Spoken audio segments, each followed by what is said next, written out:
I'm Miss Jeanette, and today I'm making some gluten-free bread. This is a recipe that I got online. I will screenshot the name of the website up here so you can get it if you want to. Anyway, so this is Bob's Red Mill 1-to-1 flour, so it's gluten-free. And to that, I'm supposed to add brown sugar. Now I don't eat sugar cane.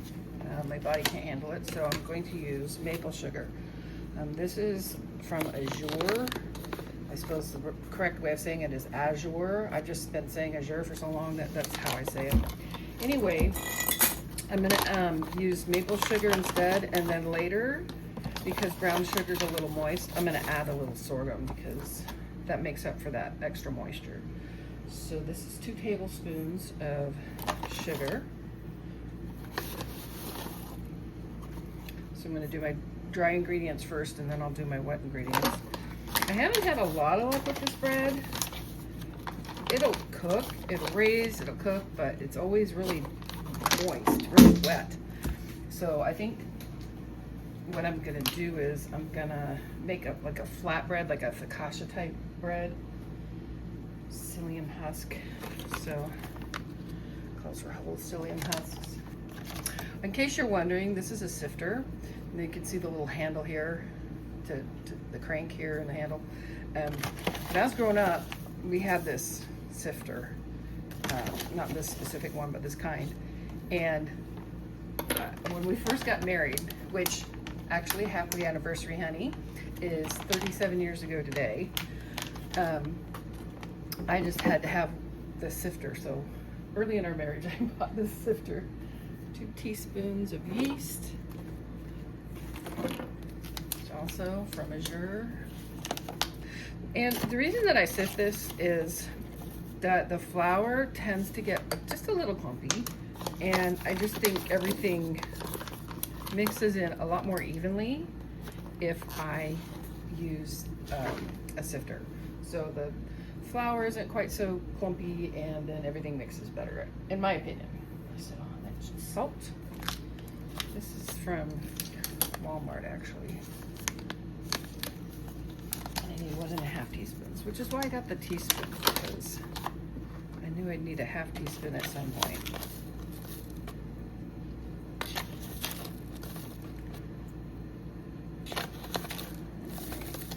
1.5. And then a teaspoon of baking powder. I haven't gotten any. I'm probably going to get some from Azure here eventually, but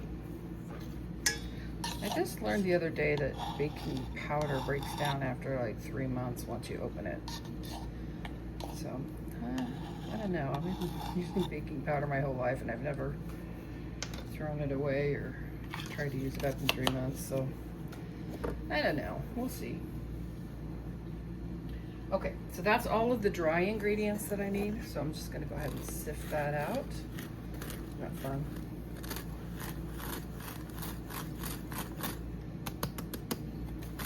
This is how I've sifted flour my whole life.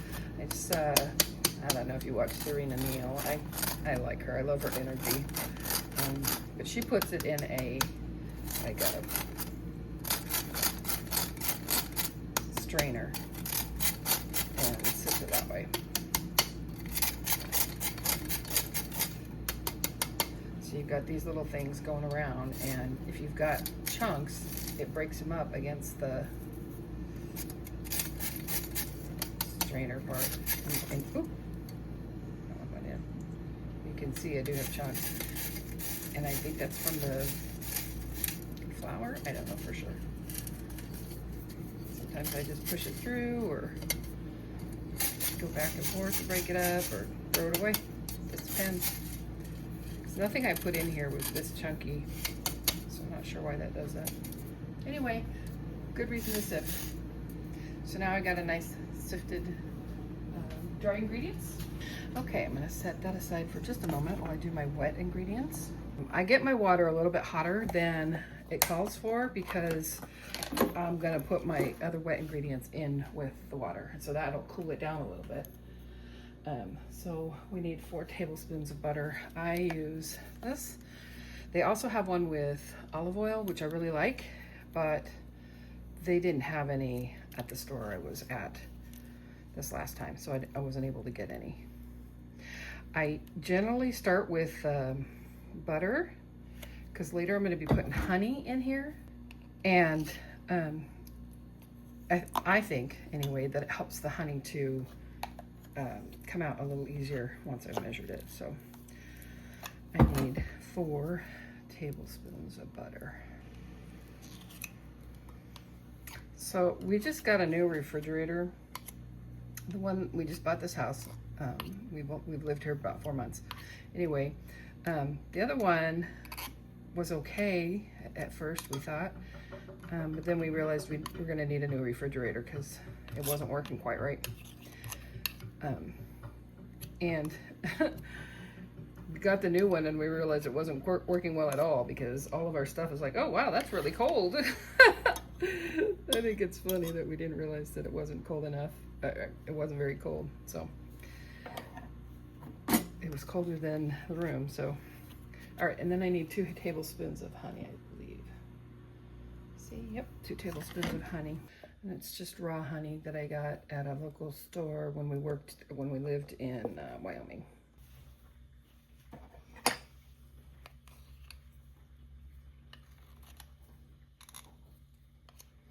Okay, so the honey doesn't always mix in very well. I think there's more honey than the water can handle. So, and then I always add just a dollop of sorghum. I got this off of Amazon. I love sorghum. I make my caramel corn with sorghum. Did you know that, yummy. Did you know that brown sugar is just regular sugar with molasses in it? Yeah. When I first stopped eating sugar because it was really affecting me terribly, I won't go over the symptoms I got from that, but I didn't stop eating molasses right away because I didn't know it was a byproduct of sugar, and it took me a while to figure that one out. Let's see, oh, and 2 teaspoons of apple cider vinegar. Again, I haven't researched what all of these ingredients do. That's a half a teaspoon. Ooh, a little bit more than half a teaspoon. Did that one a little shy. All right. Okay. So the next thing that I need to do is I need to get my mixer out and blend. Now I don't have a standing mixer, so I use a handheld one. So that's the next step. Okay, so according to the instructions, I need to add a little bit of wet ingredients at a time.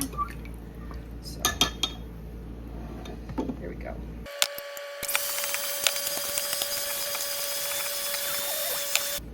Okay. And then the last thing is 3 eggs. Now, last time I did this, there was a rotten egg. I'm talking the yolk of the egg was black. Ooh, I have never had a bad egg smell that bad. Ooh, I'm so thankful that I do my eggs into a separate container. So I'm gonna break them into here one at a time and then add them in. We buy our eggs from a local farm stand, so check this out. So they will write on here whether they're washed or not. And I don't know if you know this, but if you don't wash an egg, you can leave it sitting out on the counter, because it has this bloom when the chicken lays an egg, or duck or goose or whatever lays an egg. There's a bloom on it.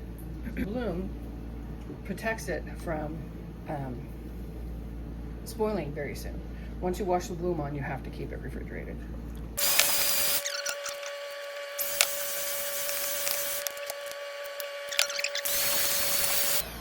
Okay, so I mixed that for 3 minutes while to make sure everything got incorporated, and that's what the instructions say to do. All right, so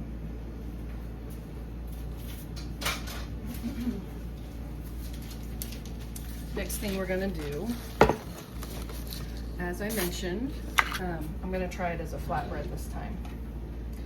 So I have my parchment paper. It's on a stoneware. I haven't used stoneware to cook this bread on yet. I don't have any kind of container. I just mostly have this flatware, but like a cookie sheet and a pizza pan and this, a couple of these flat ones. So anyway.